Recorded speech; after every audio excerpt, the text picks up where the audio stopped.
now that we have understood so much, let us start with our first or our running example. Our running example would be of handwriting digit recognition. The question is, I am giving you a set of pixels and you as in the machine, and you have to tell me what does it say, and it will only say 0, 1, 2, 3, 4, 5, 6, 7, 8, 9, one of the 10 digits, and here you want the output to be 2. But your input is an image and your output is a number between 0 to 9. Everybody with me on the question, on the application? Now let us first think about what is my input.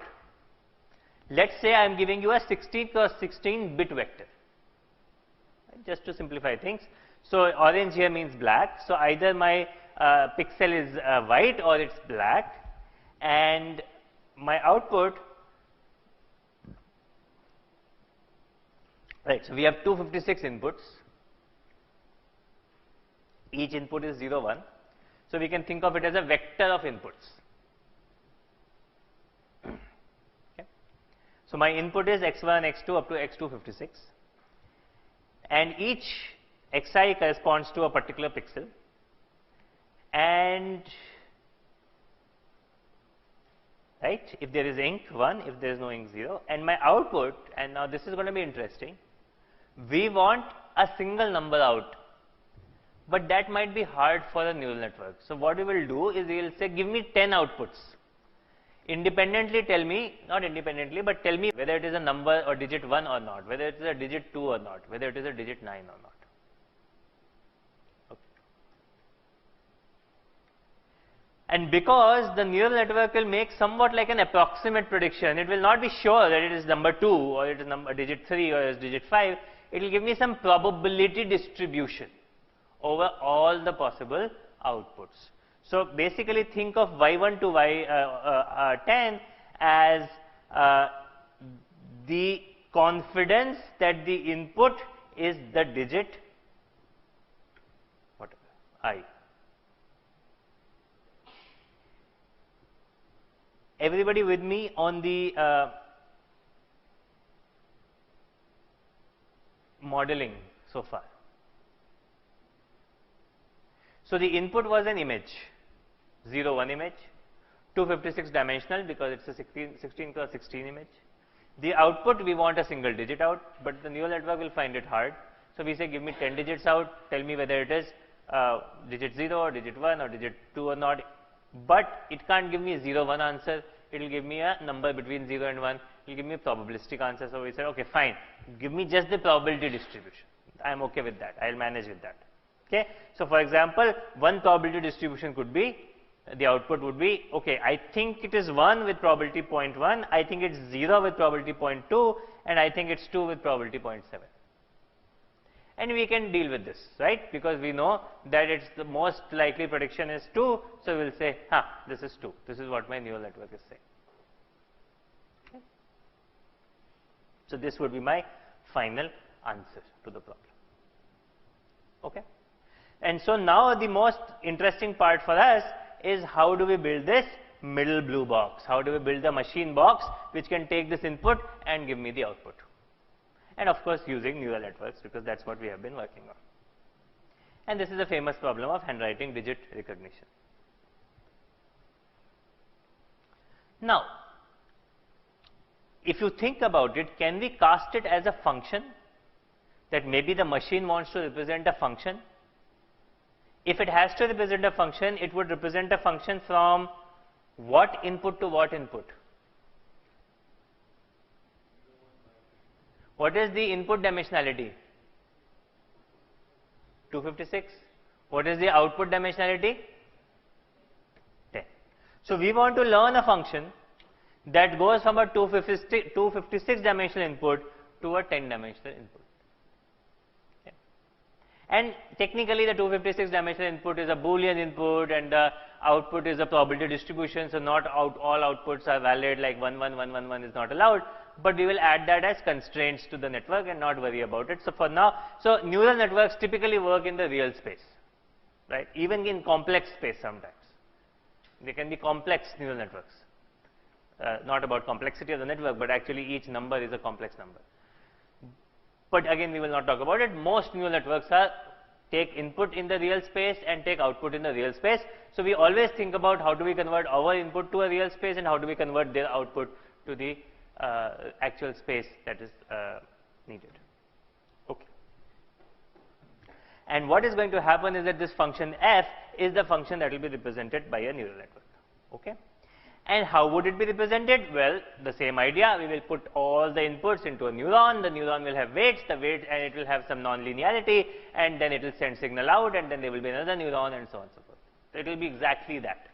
So these are my inputs. Let's say they go through a weight, they go through a sum, and we will also add a bias term. This bias term, think of it as the mu-i term, but now we'll call it the bias term. So this is my final linear sum. It's summation wi ai plus b. And then that will give me the output z. And from the z, I will take it through any kind of nonlinearity, sigmoid, ReLU, tan h, whatever, and then that will give me the output of this neuron. And this output of the neuron may go through another input of the next neuron or next set of neurons. And these wi's are the weights, and this b is also called the bias term, and this is the activation function. So we all understand these concepts. And one kind of a network could be a network where these neurons are arranged in layers, and pretty much all inputs go to each neuron, and all the outputs of the ith layer go to the input of the I plus 1th neuron. And that is called a fully connected network.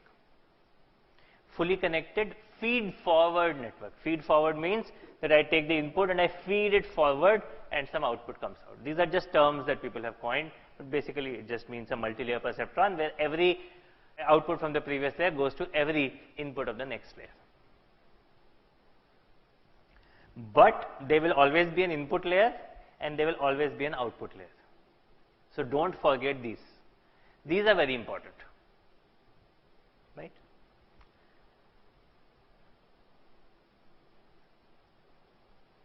And in the middle, all these layers, so there is the input layer, output layer, but in the middle, all the layers are called the hidden layers.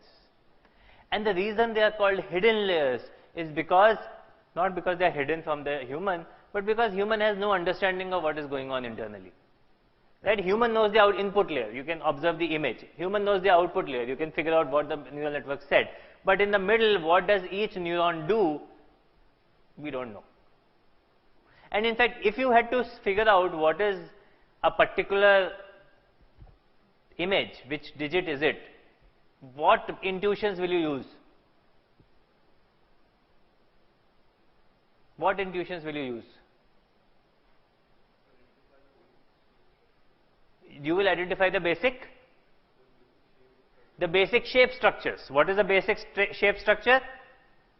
Straight horizontal line, straight vertical line, straight line like this, straight line like this, a curved line in this direction, a curved line in this direction, etc., etc. And then you will say, how are these arranged? Okay, I have a curved line and a curved line and a curved line and another curved line. I have 4 curved lines and they are arranged in sort of this kind of a fashion. Then you will say, okay, this is 0. Or I have no curved lines, I only have a vertical line and an angle line like this, and it's arranged such that the angle line is at the top and the right. So then you will say it's a 1 or whatnot. So you will first define some basic shapes, then you will start to combine those basic shapes, then you will combine those basic shapes, and finally you will say, okay, these basic shapes are in this configuration, so I am going to output 1 or 0 or whatever.